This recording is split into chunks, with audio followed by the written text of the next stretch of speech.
Hi, my name is Todd Leonard. And my name is Herb Montgomery, and we're just talking. Thank you for taking a moment to click the like button, to subscribe to our show, and to click the bell icon to get reminded about upcoming episodes of our show. So, Todd and I were just laughing, trying to get it together to start this show. And so, forgive us if some of that residual is still in this. But for those of you who are unfamiliar with our channel, each week Todd and I take a moment to talk about the upcoming weekend's lectionary reading from the Gospels. Our goal is to talk about those readings in the context of love and inclusion and social justice. Our hope is that our conversation, our talking will be just talking. And we also hope that something is that will be said during this time as we go back and forth that will inspire you along with us to do more than just talking in our world today. So, Todd, what passage are we looking at this week? We are back in Luke and chapter 19, verses 28 through 40, and this weekend begins Holy Week. That's right. And so we've got, I think, 2 weeks now left in Luke until Easter. Like we have the triumphal entries, Luke's version, and then we have a passage on the resurrection from Luke for Easter. And then till Ascension, we are in the Gospel of John a lot. Lord have So mercy. soak up the Gospel of Luke while we can. Yes. So triumphal entry, donkey, colt. This is Luke's version, so it's not Matthew's where Jesus is straddling two animals, right? I mean, that's kind of the way Matthew writes is kind of funny, where he comes in on both. I don't That's understand how true. that's physically possible, but maybe he surfs them. But in Luke, hey, it's the colt, which technically, although it's mostly used for a small horse, it can also be used for a donkey under the age of 4. Ah, thank you. Yeah, yeah. I found that out because someone pushed back on me this week. I was, I'm going to Google it. And sure enough, colt is most of the time referring to a horse, but it can refer to a donkey. Okay. Very good. Yeah, yeah. So for what that, I mean, I don't know why that's important. Got any thoughts on triumphal entry this week? Whew. As a pastor, I have preached on this passage a lot. Um, so I I have a sense where you're probably going, and so there's there's just this interesting contrast of Mm-hmm. where you have Jesus riding in on this young donkey or horse, Mm-hmm. Mm-hmm. and very uh, non not a pomp and circumstance moment as far as what he creates. There's obviously plenty of people that gather that turn it into a pomp and circumstance moment, but as far as a parade, not much to it. It's Mm-hmm. just a 33-year-old peasant Jew riding on a donkey, Mm-hmm. and not what people of that time were used to seeing when they saw uh, a a Roman military procession. Mm-hmm. And so there's very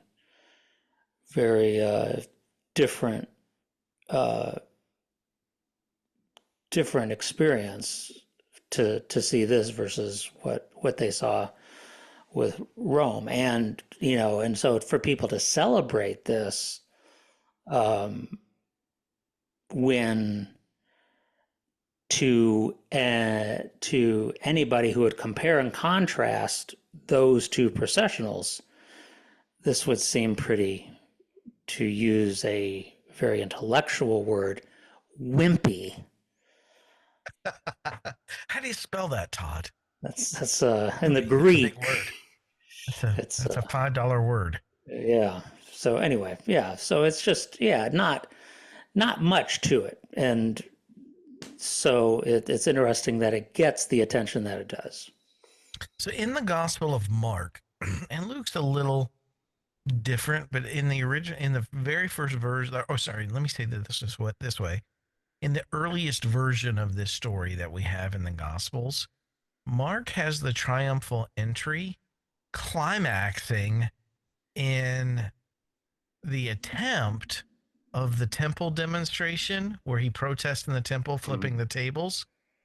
But in Mark 11:11, it says he finally gets to the temple to, perfunctory to perform his protest, and he looks around, and because of the time of day, it was already evening and there was nobody in the temple anymore, and so he has to come back the next day. And that's why in Mark we have the triumphal entry on Sunday and the flipping of the tables on Monday. The flipping of Hmm. the tables was supposed to be on Sunday too. This was all supposed to be connected, right? Where Jesus rides in on this donkey, flips the tables, and but now it's on two separate days So forever. either Jesus was not the most punctual person, or It the just wasn't well thought event out. delayed. It just was not organized like it needed to be. So there needed to be a planner of the event. One of the disciples needed to have had a schedule. So Yeah. Where's that Apple reminder?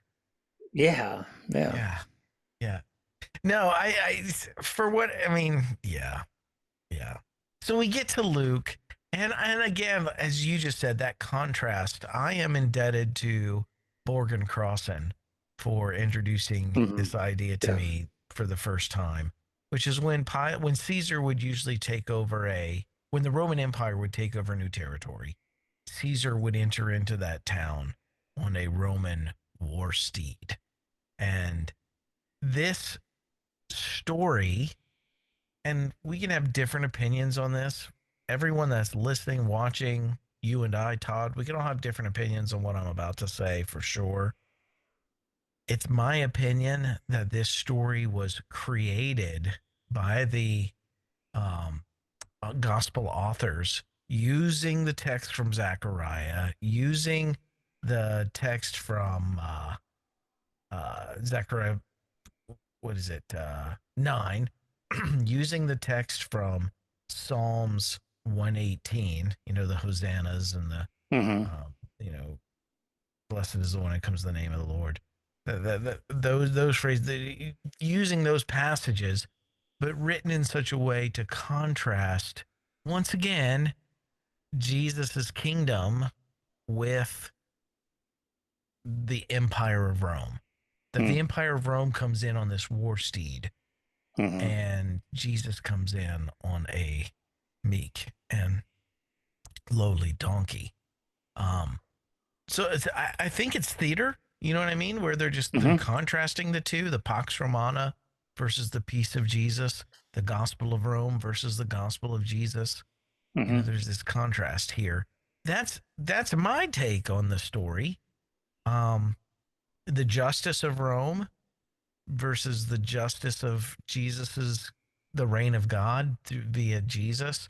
Um, the peace is definitely different. The peace of Rome was established through military presence, where if you created any non peace, you ended up on a Roman cross, right? Hmm. So Hmm. definitely that keeps the peace. Right. Um, Jesus, I don't think a little different. Jesus is coming from a more Jewish perspective, and the Hebrew prophets, Micah 4:4, talks about a peace that's achieved through establishing distributive justice to where everybody has enough. And so my thoughts, and I am ready for the pushback. My thoughts on this is that peace through distributive justice rather than peace through military terror doesn't need a Caesar that rides in on a war horse. Mm-hmm. It's peace through a different means. Jesus can enter in on a donkey because he's not going to Mm-hmm. achieve peace the same way Rome would. He's going to achieve peace by going in and flipping the tables and establishing economic justice. Mm-hmm. What are your thoughts on that? I know you have some Well, pushback, and I'm looking forward to it. Well, first I want to just bring up, I think, and we've said this many times, so if people have been watching us for a while, this is not news. But uh, and if you're a student of time and place and authorship and all this type of stuff, this is not news. Luke is written around the time, somewhere around the time of the Roman destruction Mhm. of Jerusalem, and so Pretty the close people. to it in its wake. Yeah. So people reading this are reading it in the context of seeing Rome ride a lot of horses in and take charge and demolish their city and and fundamentally their state. Um, so they're seeing the triumph, not just the showing of Roman power, but the triumph Mm. and the full violent display of Roman power over their people and their land. Um, so I think for like you said, whether this is the writers of Luke hearkening back a real story of a triumphal entry or choosing to draw on Hebrew prophetic tradition to create this story, this is choosing at a very difficult time when people may hope for an opposing military intervention. Mm. Luke Mm. paints a picture of a very peaceful, very grassroots movement of the people towards a different way of doing things, which again may seem as ridiculous as a Jewish peasant riding on a donkey into the city, of being the hope of the people. Um, that this idea that Jesus propagated during his ministry is going to get anywhere, especially after Rome has just trounced them like they have. Mhm. So, I mean, this is, in that sense, for me, Luke is this radical, and the Gospels are radical in the fact that they're being written and writing this stuff and writing about a countercultural movement that they're continuing to call people to in the midst of what they've just gone through with the Roman destruction of Jerusalem. Now, I appreciate that you brought that up, that history, because the call for distributive justice being in the wake of what they have just witnessed, over and over again, the authors of the Gospels, they attribute the poor people's revolt that, because it was successful in Jerusalem, it in their hubris evolved into attacking Rome even, and created the Roman Jewish War of 66 to 69, which eventually ended up with Jerusalem being leveled to the ground, the temple being leveled to the ground in 70 CE. All of that, the gospel authors trace back to the economic injustice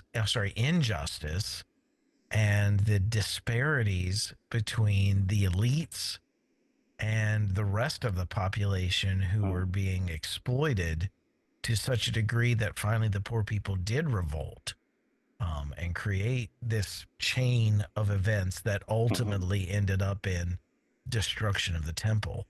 Mm-hmm. Um, so the fact that they're contrasting this Jesus with this military terror, right? Peace that comes through military terrorism versus peace Yeah. that comes through distributive justice. They're driving home this point that it was the economic disparity, the distributive injustice that Mhm. led to all of that military violence that they've now Mhm. been the recipients of. You know what I'm saying? Jesus comes in preaching a peace through distributive justice rather than military terror. Mhm.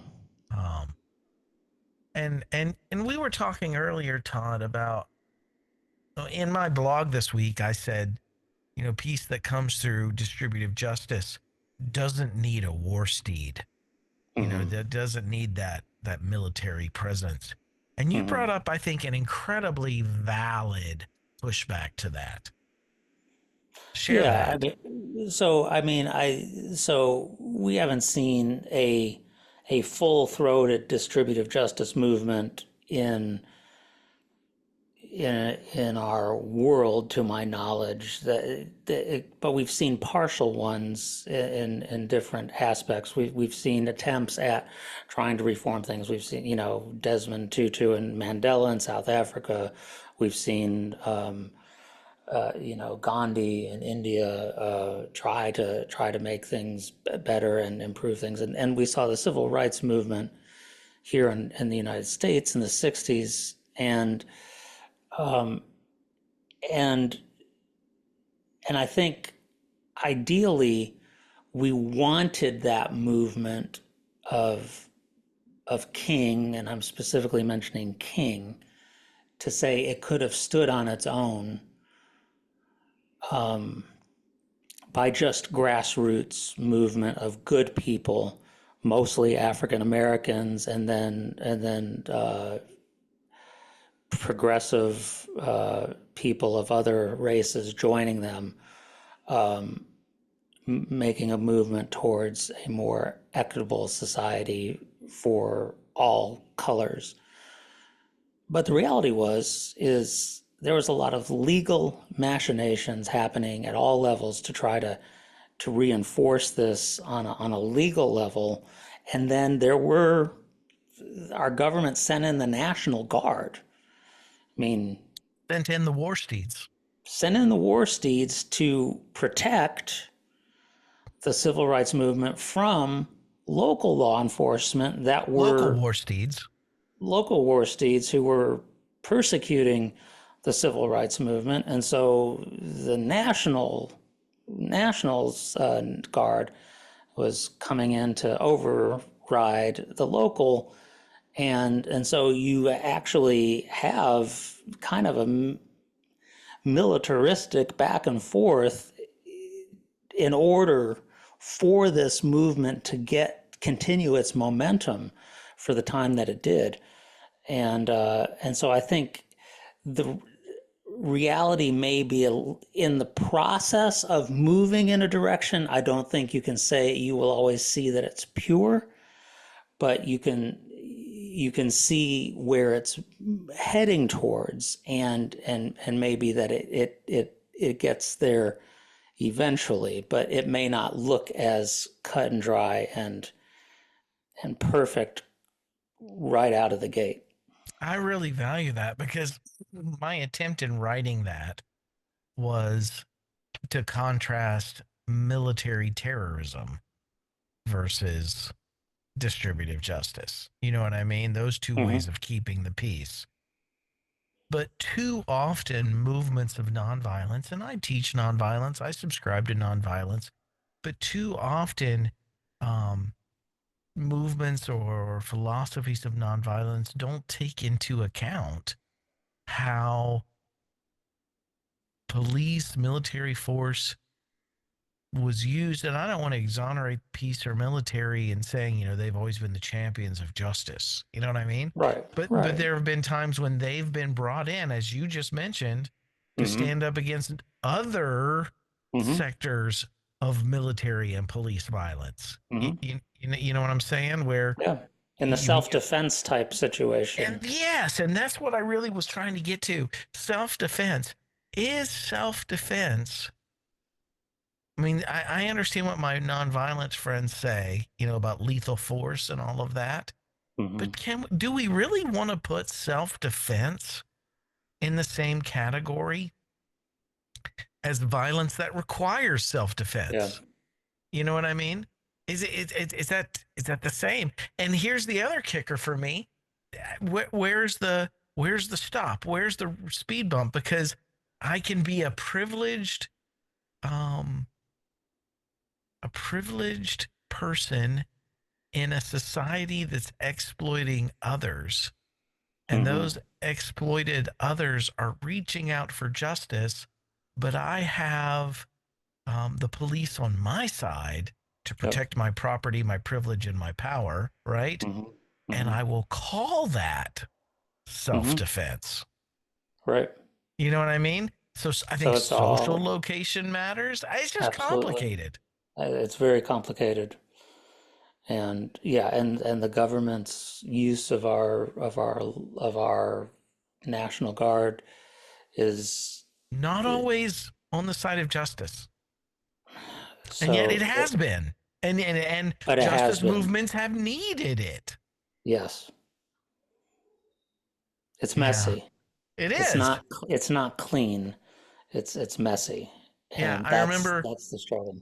one of my favorite statements by MLK is that, yes, you guys who keep preaching changing hearts and minds, he's like, I know that working for legislation and doesn't change anybody's heart and mind. That laws don't change hearts and minds.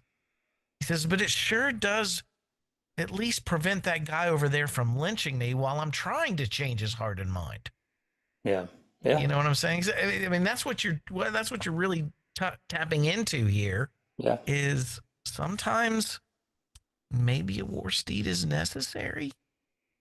I don't know. Again, my This is. contrast was military violence versus distributive justice. But even distributive justice is rarely accomplished through purely nonviolent means.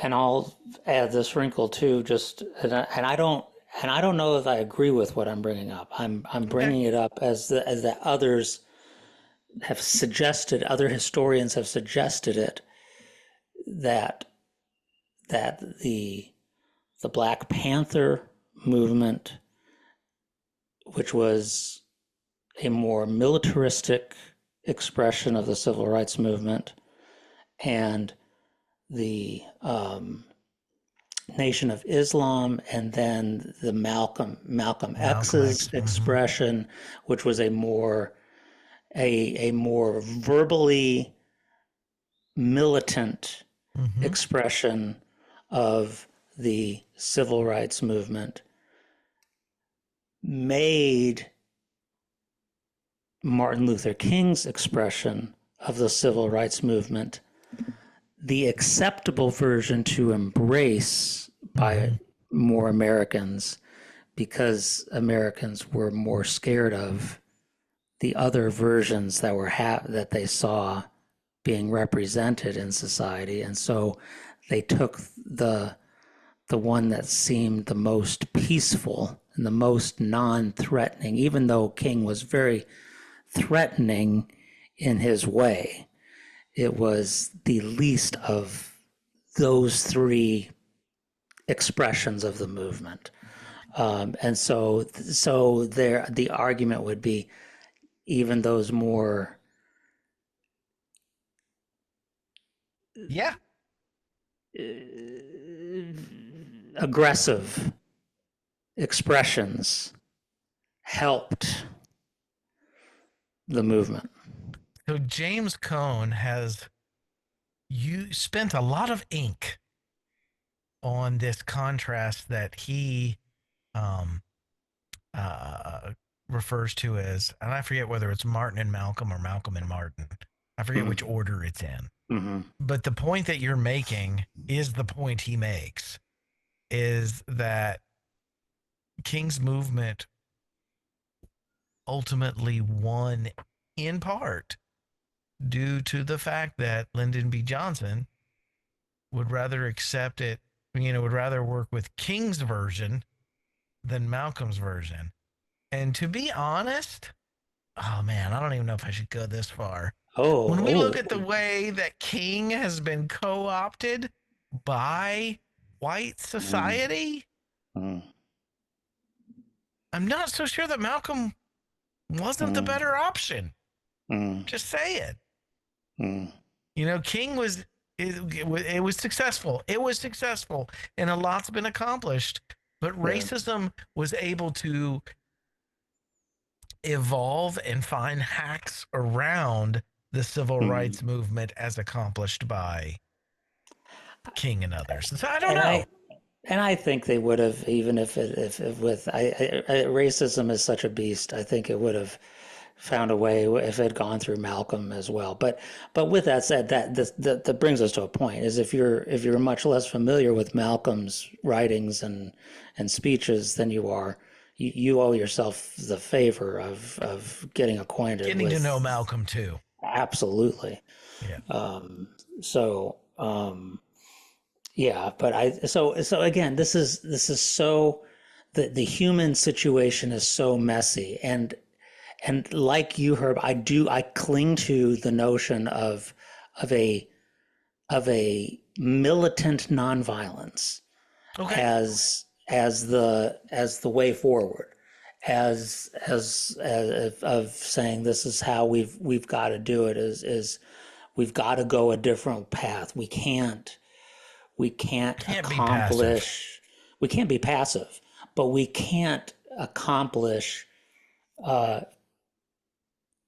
the dreams of Christ, the dreams of the Hebrew prophets, the dreams of justice people throughout the ages by trying to accomplish it with the war steed or with economic might. It's got to happen in a in a in the way that you're trying to describe in your writing this week, and in what we're talking about here. It has to be in a way where everybody is being looked after and has the same access to resources. That's got to be the way, and it has to be done peaceably. But in that effort to do it peaceably, there may be periods of time where that has to be Disruptive. disruptive, and Non-peaceful. or it would require, if there's a sympathetic government at that time, then that may require the government protecting those who are doing the work of trying to move it that direction. Mm-hmm. Or if it's an unsympathetic government, then being being a real pain in the ass and disrupting things in a lot of ways, disrupting structures and systems in order to get things changed. Yeah. And I want to say, oh, I have so many thoughts right now, and I don't know if any of them are right. Um, but okay, let me start here. I know we're about to enter into Easter, but in Marcus Borg and John Dominic Crossan's book, The First Christmas, what the Gospels really teach about Jesus's birth, on page 166, they write, the terrible truth is that our world has never established peace through victory. And they're talking about that military terrorism, just Mm-hmm. victorying over somebody. Mm-hmm. Victory establishes not peace, but lull. Mm-hmm. Thereafter, violence returns once again and always worse than before. And it is an escalator violence that then endangers our world. Mm-hmm. Well said. So here's my thought. Necessary. I'm not critiquing the civil rights movement as a white person by any means. Right. Necessary to bring the National Guard in. Necessary to use self defense and protection and whatever those means are. But the reality is, if those are our means of achieving victory, that victory, as we see in today's administration, is temporary. That's right. It's going to come rolling back. So, the piece of the civil rights movement diversity, equity, and inclusion, I'm sorry, was just a lull. Yeah. And I'm hoping that this pushback that's now in the works Hmm. is just like that dying grasp, last ditch effort of, racism to get the last, we had a black president, and so the next president is Trump. You know what I'm Hmm. saying? It's kind Hmm. of that last ditch effort to try to hold on to what was, even though what's inevitable is coming. Yeah. But I'm genuinely concerned that what I thought was inevitable before has now been pushed off for half a Right. century because Right. of the stuff that's been done just in the last 2 or 3 months. Right. And so I kind of lean to it. You're absolutely right. And again, I don't know if these thoughts are correct, but I'm just sharing them. You're absolutely right that sometimes even nonviolent movements need the assistance of uh, law Sympathetic. enforcement. Yeah, Yeah. sympathetic law enforcement. But here's the deal. Did that short circuit making it permanent? Yeah, I don't know. Yeah. Is That's a that good was that question. that you That's a good question. I just don't know because it sure feels temporary right now. Whatever was Because accomplished. it could be argued that there was resentment, and Mm-hmm. there has been resentment building against the government for enforcing Mm-hmm. this civil rights DEI And stuff. let's not stop with DEI and civil rights. I mean, LGBT. Right. I mean, that's.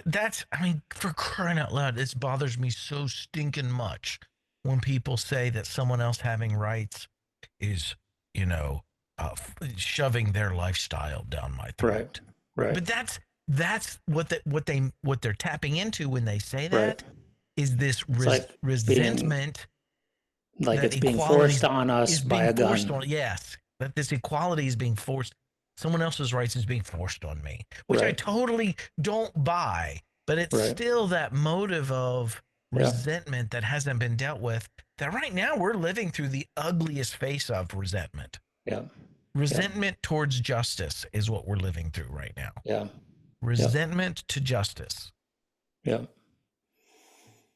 I think you raise a good question. Is it may, after all this, maybe it has to completely happen outside of any force, and Mm-hmm. and it has, and It's that much means faster just to enforce it by law. It's much that's faster. the thing is, are we patient enough? Are we persistent enough And there's some to, people that are dying. We can't wait. We don't have time to be patient. and this and It's a and this is catch the thing. 22. It's beyond one generation. So any of us who are involved in this, it is, to quote the Hebrews 11, talking about people who left their homeland to search for a better land, uh, talking about Abraham, talking about Moses. They said, the writer of Hebrews said, they left and they moved forward, believing in a country, and I'm not getting the words exactly right. They believed in a country that they themselves would not inhabit or would not see. We'll never see. Yeah. But in faith, they move towards it anyway. And so the question is, will those of us, if after all this discussion, we come and we land at least for the moment, on the idea that that has to be without force all the way through, then we're talking about a long process. And are we committed to the process I'm not. all the way? And I I'm don't just know being how, honest. I'm not. and I don't think there many people are. And that's the thing is, I see what people do suffering we, and I want to stop that suffering right now. I don't want I to know. say, be patient. You know what I mean? Everybody celebrated the Supreme Court stepping in and making some legal changes that made things better. Everybody celebrated the United States legislature stepping in and You're making talking legal about changes. equality in marriage. Yes, and everybody, and But then over the years, we just as stepping easily in. created a Supreme Court that then took rights away from women. That's right. So this is the thing is when we create the shortcut, It's a double-edged sword. it's a double-edged sword. And this whole executive order thing, you Yes. know, we're all for the executive orders when our party's president is in power, but when the other party's president gets in power, it's disastrous. Just do away with the filibuster. We need to get this done now. I'm Right. sure glad we still have the filibuster. Right. Yep. You know what I mean? Yeah. Yes. It's so complicated. So does distributive justice always come riding in on a donkey? I don't know. Hmm. It's a artistic contrast for the culture of that time for sure. It Hmm. may be a little oversimplistic. I'm just being honest. It may be oversimplistic or darn it, wouldn't it be just so ironic that at the end of the day, especially for you and I who are who are willing to say things like maybe this story isn't even a factually true story, but it is a created story for the purpose of helping people at a specific time in history. Maybe Maybe not to be universally applied. and yet maybe this story just actually got more true than ever before. Who knows? Yeah. Yeah. Good point. Good point. Yeah, so that's what I've got this week, Todd. More questions than answers. By the way, if Yeah. you're watching this show and you came here looking for certitude and everything to be buttoned up in a nice little box at the end with a bow, doesn't always happen that way. No. Some of these passages are more challenging than they are soothing. Yeah. And if we, as long as, and it's important that you don't spiritualize it and make them all tie up nice and neatly. It's you gotta let them be messy and work with them where they are. It's so And important because speaking it of actually that, works your soul and then ultimately hopefully your body more. yeah, I am rereading right now Herzog's Jesus's parables as pedagogy of the oppressed. And he uses Paulo Freire's pedagogy of the oppressed as a model for what the parables might have been. And you saying not to spiritualize these stories, but leave them in their context. Man, when you put them in their social, economic, and political context of their day, they take on whole new meanings. If you haven't read Hmm. that book, anybody out there, let me highly recommend. That's my recommended reading this week is parables, Jesus's parables as pedagogy of the oppressed. So good by William Hmm. Herzog. Hmm. Wow. Thank you. All right. Yeah, man, that's all I got. That's all I got. I'm out. Okay. All right. Um, well, I got nothing new to say about my life or my consulting coaching thing. It's the same thing as we've been saying for weeks, so you can check it out if you're interested. What about you, Herb? So I honestly don't have anything new to say either. I do want to say to those out there that are supporting Renewed Heart Ministries, I always want to say thank you. We couldn't do what we do without you. For those that are unfamiliar with Renewed Heart Ministries, we're a ministry that's that is passionate about helping people find the intersection of their faith and whatever commitment to social justice they have, whatever area of social justice they do feel passionately about, finding where those meet. And again, thank you for supporting us. If anybody out there would like to join them in supporting our work, you can do so by going to renewedheartministries.com and clicking donate. But go to renewedheartministries.com, check out the resources. They're all free, they're all there for you to peruse. All right. Well, We're great about to to launch Holy Week. yeah. Wish everybody a good Holy Week, and whatever, however you observe or don't observe or participate in that, we wish you all the best, and we will look forward to seeing you next week in the midst of it, and as we talk about Easter. Yeah, So, please come back next week because I have so much, and I know Todd does too, so many discussion points about how the story should be about life and resurrection and not death and dying. So, yeah, come back next week. We'll have a great discussion. All right. Have a good night, everybody. We'll see you soon.